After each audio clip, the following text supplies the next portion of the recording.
Greg Bakun here. Like you, I love good, fresh, delicious food. So I want to tell you about this treasure in Roseville called Maverick's Real Roast Beef.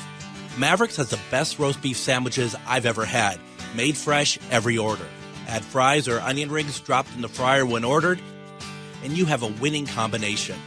Maverick's Real Roast Beef has a lot more than roast beef, so check out their website, mavericksbeef.com, or check out their restaurant on Lexington in Roseville. The views expressed and the opinions given by the individual host, guest, random reptoid, or chupacabra may not necessarily reflect those of AM 950 Radio, its affiliates, or its sponsors. Now, it's time to step into the unknown.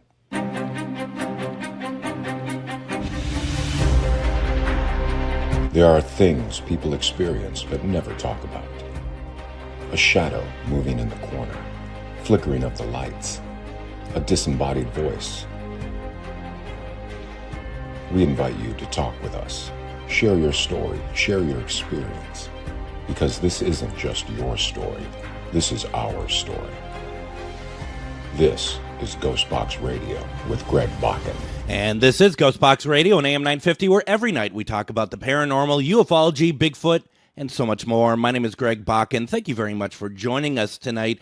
You know, one of the things, I was just thinking about this during the opening here, is, we have a lot of authors on, a lot of great authors on the program. And one of the things that is very clear is when you get an author who is, really well versed in the subject that they are writing about. And it may not be in case of a paranormal book. It may not necessarily be the case like that they have always been an expert in locations per se, but you can see that they have a real passion for the paranormal. And I think that sums up tonight's guest very well, and she is more than welcome to agree or disagree with me or add to that. Tonight I am talking with Angela Artuso. She is an author, paranormal investigator. We had her on previously and had a fantastic conversation. She was very kind enough to send me one of her latest books, Gothic Long Island, Haunted Legends and Ghostly Sightings. This just came out actually just back in March. I know it seems like a long time ago now, but it's really not that long ago. We're going to talk about this tonight. Angela, welcome to GhostBox Radio. How are you doing today?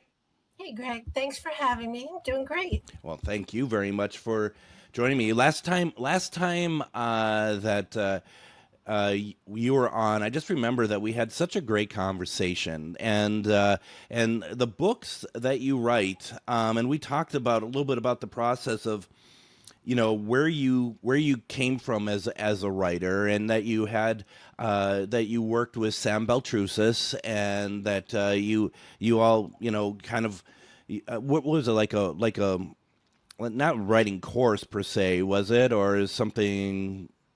He had put together a ghostwriters class. Got it. And it's for anyone who wished to become a writer, learn the aspects of writing, pretty much how to do it. Mm-hmm. Because all of us at one point or in time, we want to write a book, but we don't know how to do it. How do we publish it? Where do we go? How do you copyright it?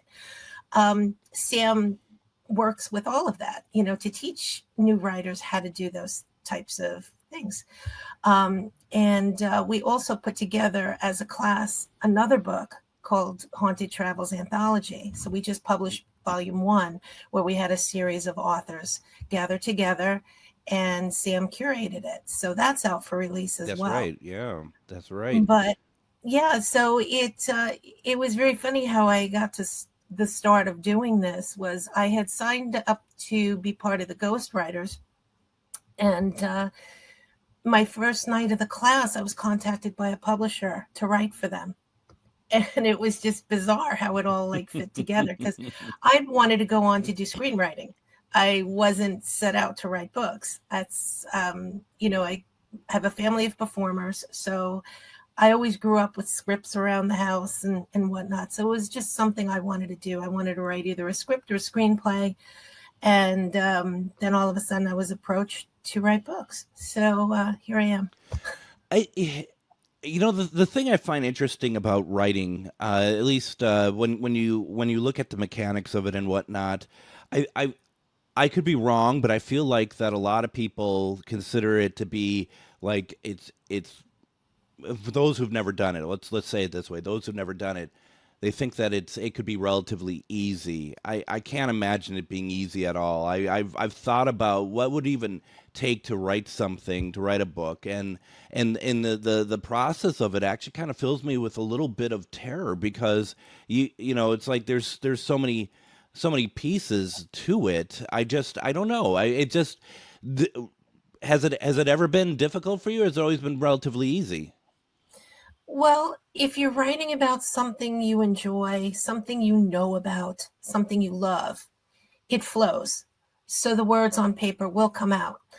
Um, there are little pitfalls in between the process.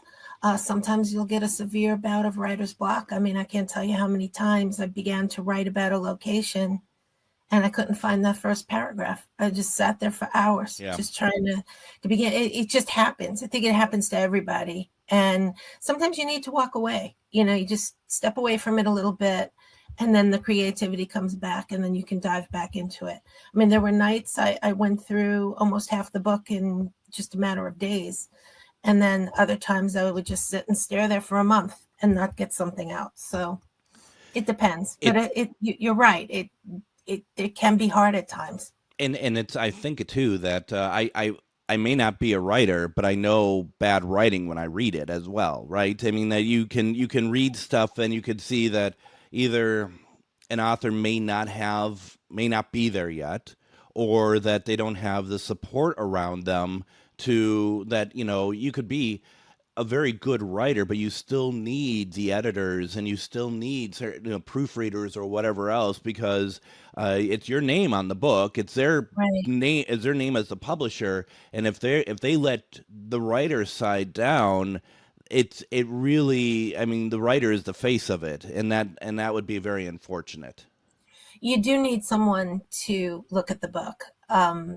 It's for your best interest. Just have somebody on the outside read through it before you do the final approval for it, because it's for your own good. And sometimes an extra set of eyes can pick up things and fix the flow of the read that you may not catch. So it's always a good idea. I remember I proofread a book for friends of mine who were putting together this compilation, and they asked me to proofread it, and I proofread everything, and I thought I did all right, and then I just thought I'd just take a look, and I opened up the manuscript again, and the book is called Farewell, Great Macedon, and I had already proofread everything, and I just kind of stared at the front page, the big title page. I just stared at it, kept staring at it. I don't know why I kept staring at it. All of a sudden, it's like, it's farewell's missing an E. It says farewell. So luckily it didn't go unpolished, but I was able to catch it. But I thought, oh, how horrible would that be? The very first page, there's a typo, and it's a great big title, I mean that's so yeah. You really you got to get a good support system in place for sure. Yeah. Absolutely. Yeah. I still think about that all those years later. Like my gosh, it didn't happen, but what if it did? My gosh, the stuff that stays with you, right? Uh, You have to be easy on the criticism too, because there's going to be constructive criticism. So oh, it's like you have to take that in and not get insulted because your whole article or whatever may be completely butchered, changing things around and just things, but it's for the benefit of the book. oh, So that's you got to take that in stride. Sometimes you have to rewrite. It is what it is. that is such a good point. And I know for myself, someone who I have a passion when I do anything, it has a passion to it, right? So I'm going to be very transparent here and say that constructive criticism even is can be difficult, right? So I mean, and so I just I've had so many people, especially even with this show, tell me different things, and it's like, no, I know my vision, I know what I want it to be, but you're right. I mean, there has to be a point that you have to step back a little bit, right? And I don't know. Yeah. I don't know. The book is called Gothic Long Island: Haunted Legends and Ghostly Sightings. First of all, to get some of this out of the way, it's available on Amazon. It's also available at Barnes and Nobles. And one of the things too is that you can also go to your local bookstore and order it. I mean, you can order it from them, and they can ship it out there if you want to keep the local bookstores, get business and whatnot as well. When you get to these locations and you're doing, like, you decide to do a book about Long Island, what was it that made you decide that this is an area that you want to go after now and write about? Well, there were a lot of people that approached us to do investigations and visit these areas, and they wanted to know the history behind some of the locations, or, hey, have you ever been here? Have you ever been there? We heard about it, but we don't know much about it. Can you tell us about it? So we just explored, and I thought that would be a good title to do. I mean, there are other books on Long Island, hauntings and things, but I wanted to do my own. And there were quite a few locations that we did investigate that had a very bizarre history attached to them. It's still ongoing. And the owners themselves were just, hey, can you help tease this apart for us? Or, see what your opinion is. Are we going crazy? Or is it validation? So that's what prompted that. When, first of all, you have roughly about 25 locations in here that you are writing about, which, quite frankly, is a lot. That's a pretty jam-packed listing of material here. Had you been to the majority of these places before? You have. So before you even wrote it, you're like, no, I want to write about them because I've been there.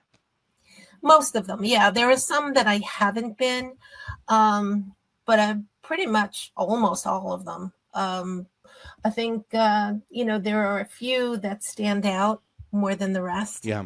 And because those probably are on our investigation list of recurrent investigations and visits and whatnot.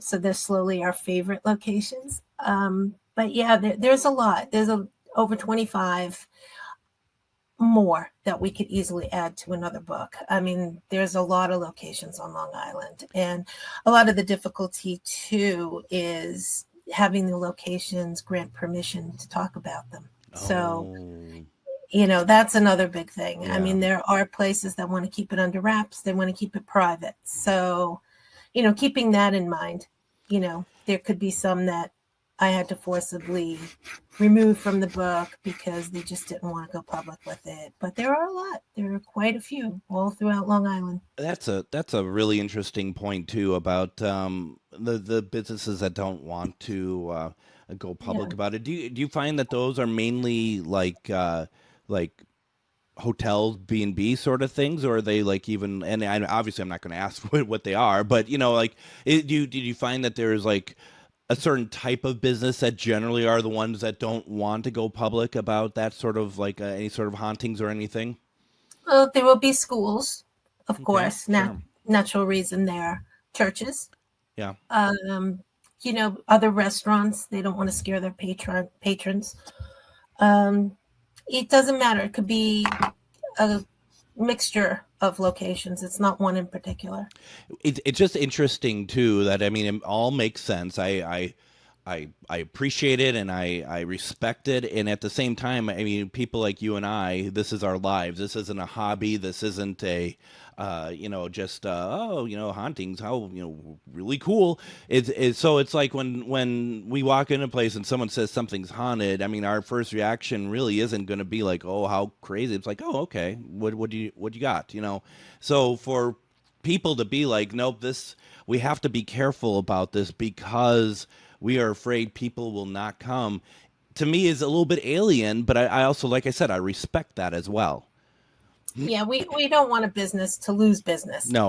We're here to help them, try to tease apart what their staff is experiencing, what guests may have seen. We try to help them the best we can. And, if they say no, keep it under wraps, keep things private. We respect that 100%. Well, and I think too, not that I'm saying that this is the reason for them. I feel when someone says something is haunted and it gets out there, it can get overrun, I think, by very overzealous investigators. And I'm not trying to say that they have any ill intent or anything, but people, if they find a new location, paranormal investigators, they're going to want to check it out, and that alone, I think, is a reason to kind of curtail some of that, because that's a whole different thing. Having to get constant requests from investigators. Can we come in? Can we come in? And or I've been at hotels that there was an investigator that came in, and we weren't there to investigate. We had a specific reason to be there, but not to investigate. And she was not a part of our group, and she was investigating and being a nuisance to the other people in the hotel. I'm not saying that's what all investigators do in those situations, but I mean, that alone is a reason to kind of be careful, I think, of that sort of thing.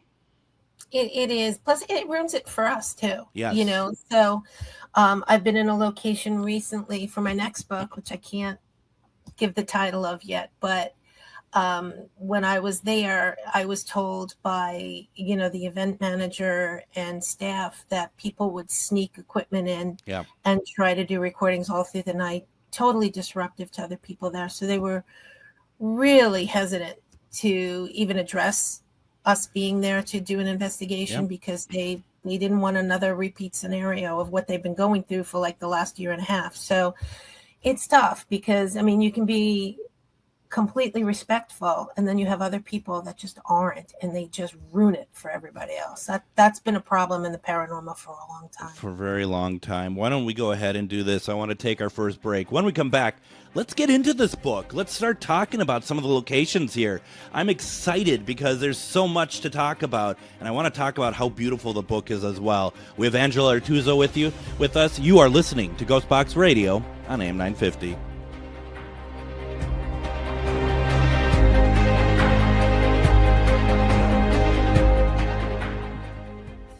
Greg Bakun here.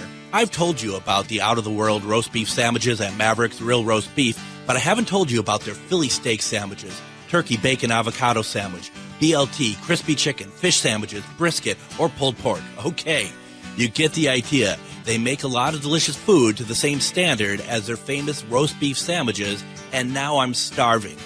I'm going to go to Maverick's Real Roast Beef off Lexington and Roseville, and you need to go too. Check out their menu at mavericksbeef.com.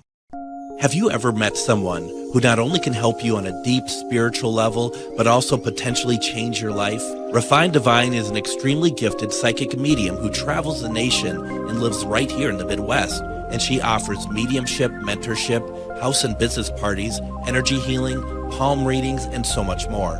Refined Divine has helped thousands, and she can help you. Hi, this is Psychic Medium Deb. I cannot wait to hear from you. You can go to refineddivinepsychic.com. Greg Bakun here. I love historic tours of Minneapolis and seeing everything it has to offer. But if you know me, I like to include a little spooky in my tours, which is why I found the perfect combination. Minneapolis Trolley Tours does this amazing candlelight ghost tour that you have to check out.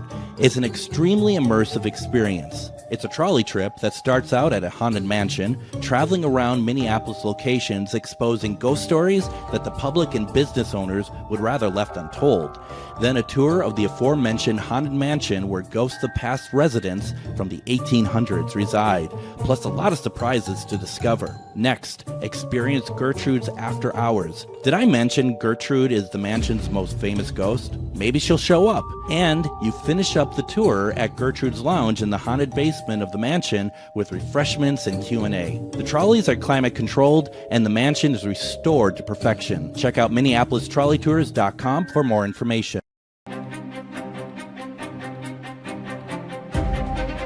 And welcome back to GhostBox Radio on AM 950. My name is Greg Bakun. Thank you very much for joining us tonight.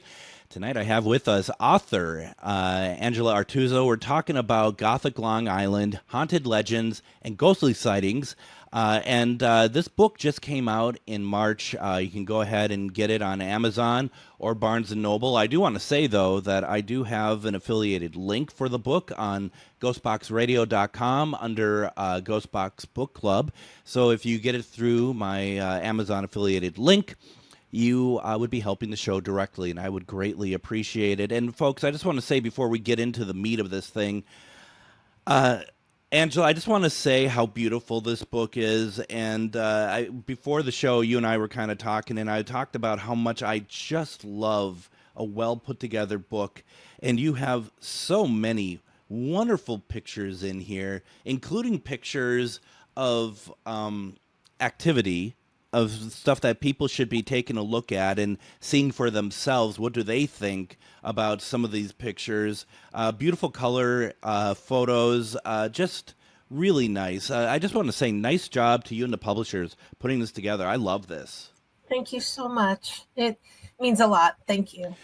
So should we start? So you have 25 places in here. We're going to get through all of them in the next 15 minutes. No, I'm just kidding. But let's talk about Katie's Bar in Smithtown. A lot of these places I'm not familiar with, so I'm going on a trip with you right now, I guess. What? Tell me about Katie's Bar.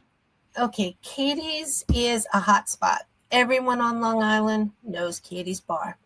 It's we've been investigating for probably over 20 years now, and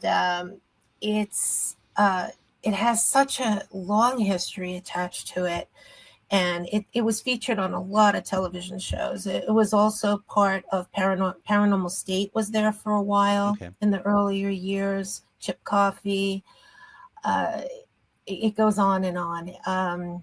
Ghost Adventures was there as well. Can I ask? So was that the episode they were also at Morris Jamel? Do you know? Yes, Okay. we did Morris Jamel too, Okay. and it was so funny because we had just finished Morris Jamel when that episode came out, and it was on the same episode too. Yeah, Because the only place I've been to in that area to investigate was Morris Jamel. But anyway, we digest. Please go ahead. Okay, but for Katie's Bar, it's 2 levels. He runs. Musicians play there on the weekends. It's a very friendly place, and Brian, the owner, is just a wonderful person. He's just been so kind and so good to us over the years. I can't speak any higher, about him. The place itself used to be a hotel. It was the Trainer Hotel that burnt down in 1909. So it was December of 1909. They don't know how many people perished in the fire. But what makes it odd is that if you go in the basement of Katie's, there's a separate room down there with a pool table and a second bar area. But you can clearly see on the floor at the end of the bar, if you look at the floor, there's the dividing line of the original foundation from the Trainer Hotel. Wow. Now, the activity in the bar is just bizarre. People have seen apparitions. Brian himself has been in contact with apparitions, touching him, catching him from a fall when he fell backwards off the cement steps. He said something caught him and cradled him so that he was safe during the fall. Oh, wow.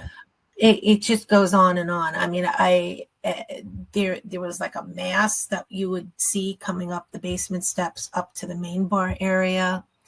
There's activity in the bathroom, the ladies' room especially. Water would turn on, doors would open and close by themselves. You'd hear footsteps, you'd hear voices. If nobody's there, where would you hear the voices from? The only thing behind it is a train station. So it's clearly not the train. Right. One of the things that we experienced there was a couple of things, actually. We were getting ready for an investigation. We took out all our meters. We had everything laid out, and a couple of our meters were missing. And we're tearing the place apart. Like, where could they possibly go? We took it out of the case, put it on the table. We later found them upstairs in the bar in a coat pocket. Don't know how it got there. None of us touched the meters. None of us went upstairs. So we don't know how it got in the coat pocket. I mean, we took our coats off when we first walked in and left them on the bench. So that was bizarre. The other thing too is during one of our investigations, I took some photos. There's a mirror behind the pool table. And I have this thing, when we do investigations, I always take pictures in the mirrors because I always capture something. And it's just like an ongoing thing. My immediate thing is if there's a mirror, I'm clicking like 100 photographs. Again, this picked up a boy behind me wearing a scarf and almost like period clothing. Wow. And that stuck with me. So I don't know if that was a boy that had perished in the Trainer Hotel fire or, just something that, is residual from the property over the years or the land. I don't know, but that stuck with me. It still sticks with me to this day. I mean, we also try to do, eliminate things moving on the bar because people would say glasses would move on the bar by themselves. So we set up like a couple of meters, and one night the meter just kept pulsing 12 and then 9, 12, 9, 12, 9. And we realized that the hotel was on fire on December 9th, 1909. Oh, wow. So 12, 9. So we got that, which was bizarre.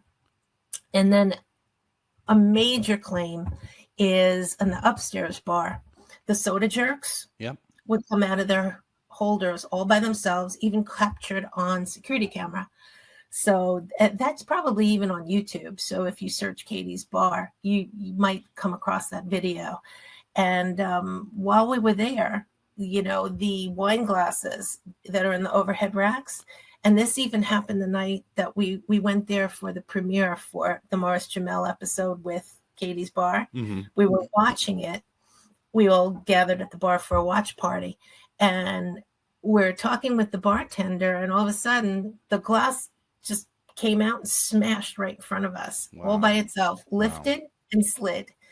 And so, that place has a lot going on. That sounds amazing. And the funny thing about that, and not to use funny necessarily, but the stuff we see on these shows often does not even come close to the stuff that like you've experienced and I've experienced at locations, and other investigators have experienced, that they are not, that they're fine, but to be able to have those experiences, that boy in the mirror, that must have been pretty incredible to see. Did you take a look right away and see it, or was it after the investigation you saw that? It was after the investigation. Yeah. When I uploaded all my pictures and I loaded the card, and I'm looking through them all, I'm like, that one doesn't look like all the others, So when I called it up, I saw the boy. I was pretty shocked with that. Wow. And it was right next to me, like, because in the basement he has these poles, support beams. So I was here and the support beam was here, and you could see like the mirror, you're facing the mirror. So you see the boy just hugging the pole. It's bizarre, just absolutely bizarre. And I'm sure your first question is like, what's the story here? What's his story? What's going on with him? I couldn't find anything with the boy. And that was the hard part. That's the part that, bothers you with most of these investigations, when you hit dead ends and you can't get to the bottom of the story. Like, who is that boy? I'd love to know who he was, but I couldn't find anything. Nothing. I agree with that, but I do want to also say sometimes it's not that I don't want to know the boy's story, but at the same time, it's nice in a sense that talking to people that don't have the end of the story. There's so many people I talk to that seem to, and I think sometimes they fabricate a story. They I don't think they necessarily think they are, but they feel like that they have to come up with some sort of reason for the existence of what they saw or whatever else. And I think what you're showing me here is absolutely right, that sometimes we don't know, or maybe someday you're going to find out 5 years from now. that's the thing. That's one of my favorite aspects about what we do is that it's not a linear. Storytelling is not linear in the paranormal. Right. Well, also with Katie's Bar, the old caretaker of the Trainer Hotel was Charlie Klein, and he supposedly is the resident that just hangs out there. He shot himself in the head way back when, and people claim to see him every once in a while, that he's kind of like the residual entity there that just took up residence. Oh, wow. How tragic. Yeah, very tragic story. And when it was during COVID, and places started to open up very slowly, we went back. It was still closed, but it was just us. Yep. It was very small, nobody else there. Brian gave us the keys. We went in, and it was very melancholy. You could tell that everything was just very baseline subdued. And just that feeling that you got when you were there, it was like, oh, you came back to see us. We were worried, nobody Sure. came to see us. Yeah. That's kind of the vibe you got. Because normally when you went in there, you would feel it. You felt it the minute you walked through the door. You felt the vibe in that location. But once COVID came and the place was shut down for a year or two, walking back in, you were kind of almost being watched. Like we thought you forgot about us. Like very sad. It was bizarre. It was such a bizarre feeling, but I can't describe it. But yeah, all these different changes over the years. It's just you wonder if they're still there or they moved on someplace else. You don't know. Do you know if the current owner, because sometimes, even at the station, which is kind of haunted in its own way, when I'm leaving at night, I'll say goodbye to the spirits and stuff. Do you know if the owner would ever be in there during COVID and just be like, hey, this is why people aren't here? I'm sure Brian did that. Yeah. I'm sure. Because, he spent a lot of time in there. And, he also did work on the bar during that time, took that time to just do the things he wanted to do. But yeah, he's very much like that. He cares for all the spirits in that bar. So I'm sure he spoke to them and, just put that out there. It's interesting because you do get it's either subdued or they're all over you when you walk into a location. Yeah. Hey, whoa. It's like, and I don't blame them. I mean, I don't blame them at all. That place just sounds incredible. That is very cool. What a great location. My gosh. It is. It's kind of a bummer. I mean, if I have to be perfectly honest, because I don't watch a lot of paranormal television. Back when I did, I had only seen it on Ghost Adventures, and I thought to myself, what a shame that both Morris Jamel and they shared an episode where they should have at least had one apiece, because this is these are worthwhile locations. It's for people to go out and check these locations out. It's really important to really see it nicely, and you write about it very nicely in the book. So, yeah, thank you. No, it's very, very cool. What I want to do before we get into anywhere else, I think what I want to do is I want to take our next break here, so it gives you some time to talk about our next location. So let's do that. Let's take our next break here. We have author Angela Artuso. We're talking about Gothic Long Island, and we're just going to keep talking about locations. You're listening to GhostBox Radio on AM 950.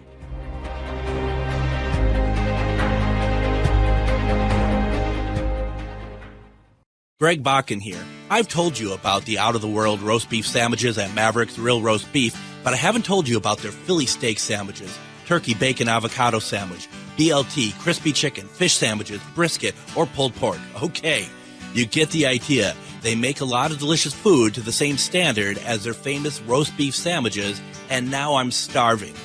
I'm going to go to Maverick's Real Roast Beef off Lexington and Roseville, and you need to go too. Check out their menu at mavericksbeef.com. Have you ever met someone who not only can help you on a deep spiritual level, but also potentially change your life? Refined Divine is an extremely gifted psychic medium who travels the nation and lives right here in the Midwest, and she offers mediumship, mentorship, house and business parties, energy healing, palm readings, and so much more. Refined Divine has helped thousands, and she can help you. Hi, this is Psychic Medium Deb. I cannot wait to hear from you. You can go to refineddivinepsychic.com. Greg Bakun here. I love historic tours of Minneapolis and seeing everything it has to offer. But if you know me, I like to include a little spooky in my tours, which is why I found the perfect combination. Minneapolis Trolley Tours does this amazing candlelight ghost tour that you have to check out. It's an extremely immersive experience. It's a trolley trip that starts out at a haunted mansion, traveling around Minneapolis locations exposing ghost stories that the public and business owners would rather left untold. Then a tour of the aforementioned haunted mansion where ghosts of past residents from the 1800s reside, plus a lot of surprises to discover. Next, experience Gertrude's After Hours. Did I mention Gertrude is the mansion's most famous ghost? Maybe she'll show up. And you finish up the tour at Gertrude's Lounge in the haunted basement of the mansion with refreshments and Q&A. The trolleys are climate controlled and the mansion is restored to perfection. Check out MinneapolisTrolleyTours.com for more information.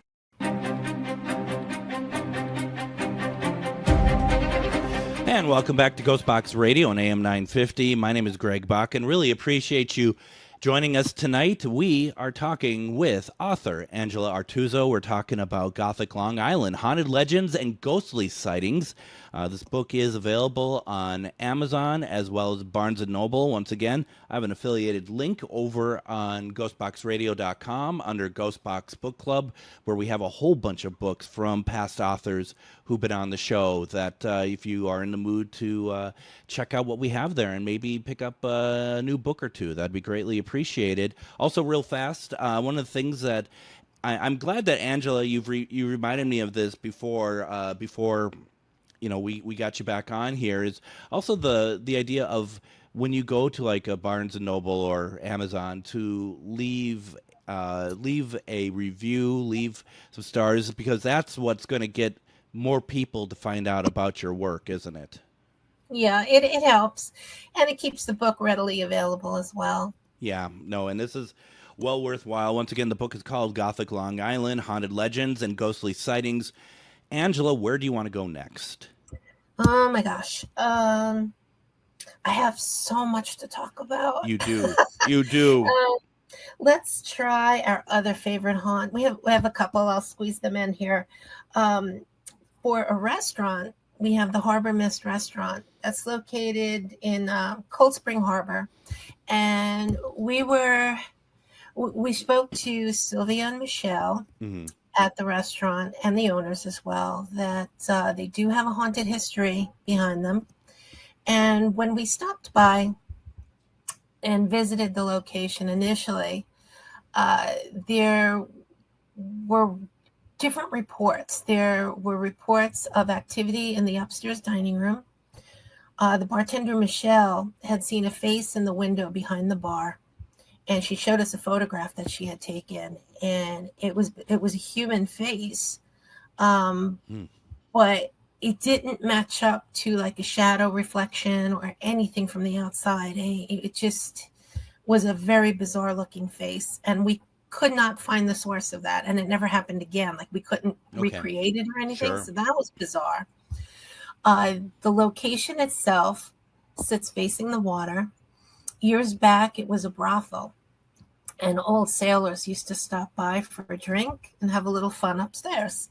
So one of the main haunted stories, backstory to it, was that a sailor at sea had a drink at the bar, and realized that his wife was working in the brothel upstairs. So he stormed upstairs, shot her, shot the client. And, that's one of the tragic stories that had happened on that property. Over the years, there's another story that a woman was found dead in the bathroom when it was under the management of a different restaurant. They don't understand how she died. She died in the ladies' room, and somehow the jaw seemed to have been broken on the sink. So they don't exactly, they said a very mysterious death. Nobody can really understand, like even if you tripped and fell, the way that her jaw was broken and the way that she had choked, they can't attribute it to really anything in particular. It's a mystery. Wow. And that was in the 60s, early 60s. Okay. And then now the claims, the staff hears water running in the bathroom. And in particular, it's Sylvia, who works there. Every time she approaches the restaurant, the water turns on in the bathroom, which is bizarre. So they know she's coming. So we tease her all the time, it's like, you're coming, the water's on, So pretty interesting backstories. When we were there, we got some EVPs, electronic voice phenomena, captured on our audio recorders. We couldn't stay too long because, they were going to open for guests. And so we didn't want to be too intrusive. Yeah. But with the upstairs restaurant part, there is a story from staff had reported that they saw something up there. They weren't exactly sure what it was, but they had seen an apparition. And there was a busboy at the time where he was cleaning and getting the tables ready, and he saw something so terrifying and horrifying. He flew out of the restaurant. Didn't even come back for his check, apparently. He just didn't want to talk about it. Says, I'm never stepping foot back there again. It's going to get me. I'm not coming back. So we don't exactly know what he saw, but whatever it was terrified him completely. But it's a great restaurant. I mean, the food is fantastic. It's just the history is pretty wild. That's crazy. I always find it interesting what the level of, because we hear these type of stories often about someone who's seen something and it affected them so much that they never came back. And I always wonder what level of that was it that they saw, because it could be as something, because you always look at it from your own perspective. So is it something that is really truly horrific, or can it still be paranormal, but even just say like a towel moving on its own in a bathroom or something, and that was just enough for them to be like, I am out of here. You know what I mean? It's so interesting. Could have been. He was petrified, though. Yeah. He took off, no questions asked, just dropped everything and ran. But, different strokes for different folks. Totally. Right? It could have been a glass that just jiggled a little. We don't know. Right. It's like, oh, no. And he just gets the heck out of there. Yeah. I have to quickly tell a story of, we did an investigation of a place called the Mounds Theater, and it was open to the public. And one of the people I worked with was down in the basement, and there's this entity that we believe is down there called Basement. So we use Spirit Box, and I'm like, what do you want us to do? And through the Spirit Box, the entity said, get out. And the woman, who is my coworker, she's just like, all right. And she goes up the stairs and runs out the theater, gets in her car, and she drives away. And that was it. That was the end of her event that evening. So that's what happens. It's what happens. Some people, they're out. Just give the signal, and they're out of there as fast as possible. Your wish is my command. Yes. But we had quite a few different locations. There's also a haunted bakery in Huntington, Fiorello Dolce. Gerard, wonderful person. He's also sensitive, medium quality. He has mediumship abilities. That location, another bizarre background story. Years back, they found a young boy in the back. Like, I can't describe it, but if you go through the kitchen and then you go over, there's like an alleyway that would connect to another building. And at that time, it was open. It was like an open alleyway. And that's where they put their trash and whatnot. Mm-hmm. But they had found the body of a boy, a teen, that they believe his name was Eddie. And they drug overdose or a drug-related death. And so we never really can tell if it's Eddie that pops up. But I have a feeling it's more Gerard, because he himself, he has spiritual connections, and every time something comes through, it goes automatically to him. We've heard dog barking. He had a dog. we actually heard a dog chain that was captured on audio. And every time that we would question, EVP sessions that would bring up animals and whatnot, you would hear the dog in the dog leash, which was pretty bizarre. And another complaint that he experienced was things falling off the walls and items moving, like the pots, the trays, the pans. He has a magnetic knife tray on the wall. And while we were there, I think a knife or two actually dropped off the magnetic thing. I mean, no explanation for it. No one touched it. Little things like that. It's just bizarre. And there's just so much going on there. Again, a lot of disembodied voices, things moving. I can go on and on. Again, I think a lot of it swirls around him and family members that come in to check on him and just keep an eye on the location to let you know that they're there.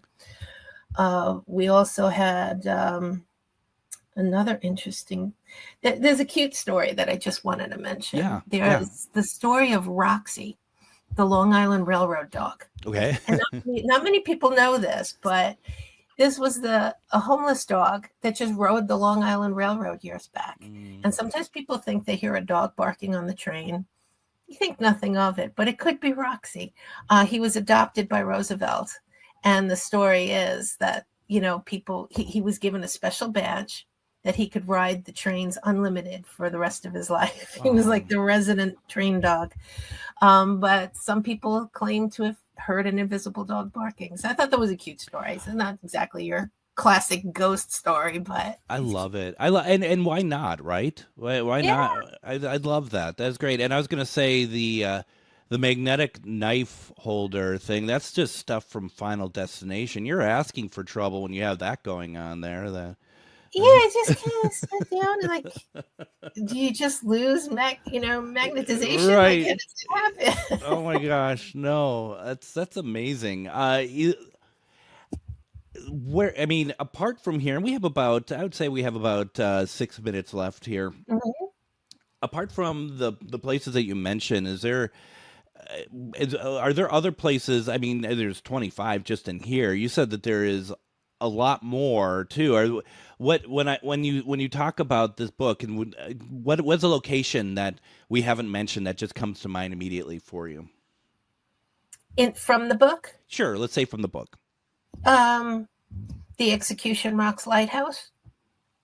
And got me at in the water. You got me at Execution. It's off Port Washington. Yeah, I see it. Execution Rocks Lighthouse. Yeah, that was a very that sparked my interest. You can visit it. You have to be able to be in a little wobbly little boat that'll propel you. If you don't know how to swim, I don't suggest you go. But it's the history to that is years ago, the Revolutionary War times, the British soldiers used to put their prisoners there at the lighthouse and chain them to the rocks. Wow. So can you imagine being just chained to the rocks with the high tides and horrible death. Horrible. But that used to be used for that purpose. And then there was a serial killer named Charles Pran. Well, you got to get the book to find out his name. Yeah. Yeah. I can't pronounce the last name. Charles Pansgram, I think it was. Mm-hmm. Anyway, he had made a confession that all the people that he murdered were buried under those rocks. He would go out to the lighthouse and just put all the bodies under there. So that story was just a little bizarre. So people who go to do maintenance on the lighthouse and check on it, because I think it's not man kept anymore. It's all, with electronics and whatnot. But when they go out to change light bulbs and whatnot, people claim to see apparitions, they hear voices. Could it be the people buried under the rocks, the bodies? Who knows? The thing about that area, about that whole area, Long Island, just that whole part of the country, it's the start of our country. It's compact, a lot of people in there. No wonder why it is so haunted, and there's so much going on there. And I remember being out at Washington Square and doing a ghost walk. We took one in, and the tour guides were telling us that under Washington Square is nothing but bodies. Yeah. And just incredible. There's so much in Manhattan. I really wanted to do a New York City book. Hopefully, maybe I'll do that down the line, because there's a tremendous amount in New York City.